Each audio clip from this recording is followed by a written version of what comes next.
special kind of thing, a special kind of light inside this human being. So he's made up of these three things. He's made up of dirt, and he's made up of this balance, and he's made up of this ruh. Three components Allah described in this ayah, and He let the angels know these are the three parts that will make this human being amazing. And when these three things come together, then فَقَعُوا لَهُ سَاجِدِينَ, then fall into sajdah. So when you study sajdah in the Quran, you learn something. If you just scan the entire Quran and look at where Allah talks about sajdah. Allah talks about sajdah when something incredible happens. Allah talks about sajdah when a miracle happens. When the sorcerers, the magicians, saw the staff of Musa turn into a snake, a giant snake, and eat whatever ma ya'fikun, whatever they had made up, they couldn't help themselves. They fell into sajdah.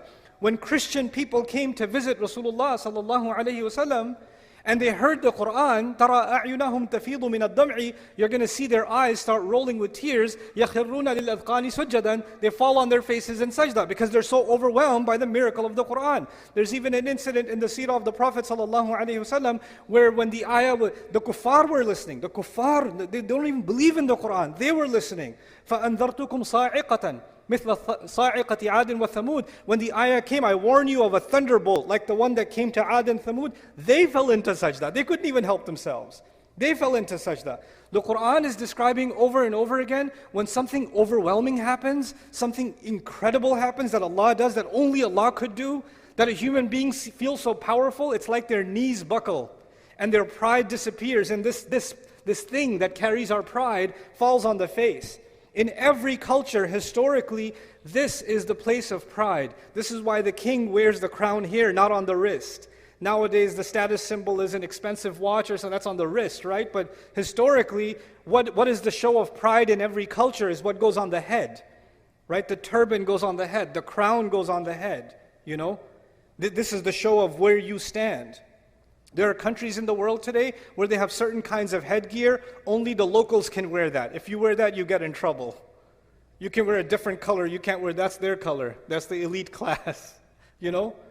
This is our pride. This is our sense of position in society. And you know what? All of that disappears when you recognize the power of Allah. You're overwhelmed by that, you just fall into sajdah. That's what the Quran describes over and over again. And Allah is making a claim here to all of the angels. And the angels, it's important to note, the angels don't just see the seen.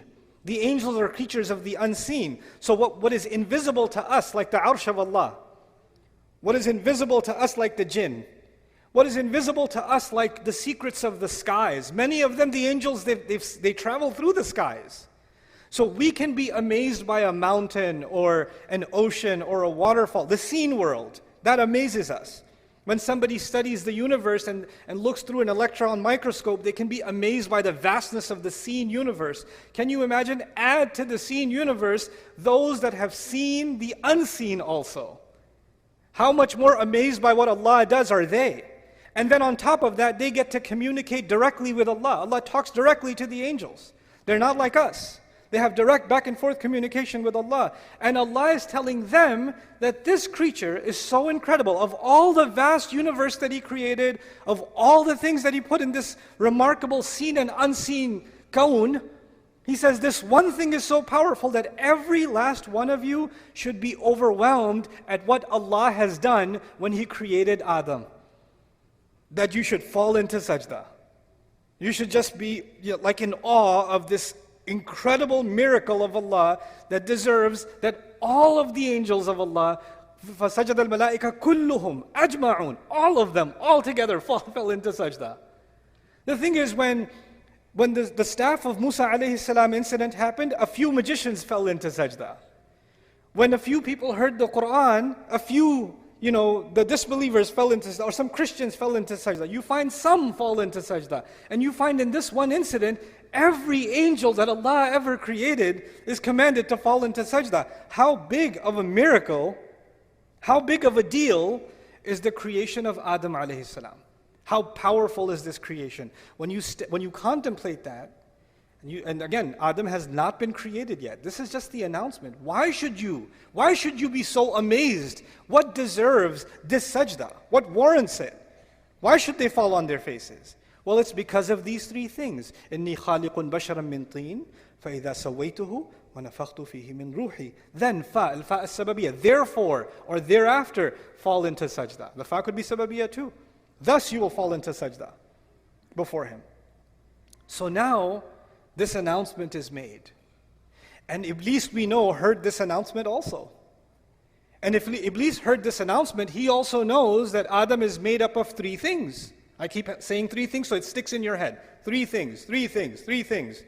But we know that when, Allah tells us that when he refused to do sajda, he turns to Allah. He doesn't say, خَلَقْتَنِي مِن نَارٍ وَخَلَقْتَهُ مِن طِينٍ وَسَوَّيْتَهُ وَنَفَخْتَ فِيهِ مِن رُوحِكَ. He doesn't say that.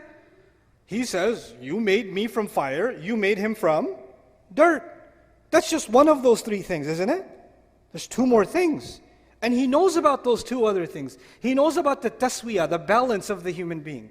He also knows about the ruh that is inside the human being. But when he complains to Allah that you made him from dirt, he pretends that he doesn't know about those other two things. But he does. He fully knows.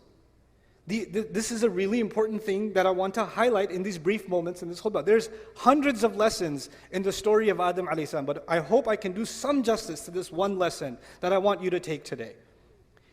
And that is that when he denies these other two things, he knows that if he acknowledges those two things, then he has to acknowledge how incredible the human being actually is. But if he only acknowledges the dirt, if he only acknowledges the mud, then what's the difference between Adam and a horse? What's the difference between Adam and a cow and a monkey? They eat, he eats. They get shelter, they get shelter. They have kids, he has kids. He's just an evolved animal. That's all. Okay, so he can stand on his 2 feet. Big deal. What's the big deal? He's just an evolved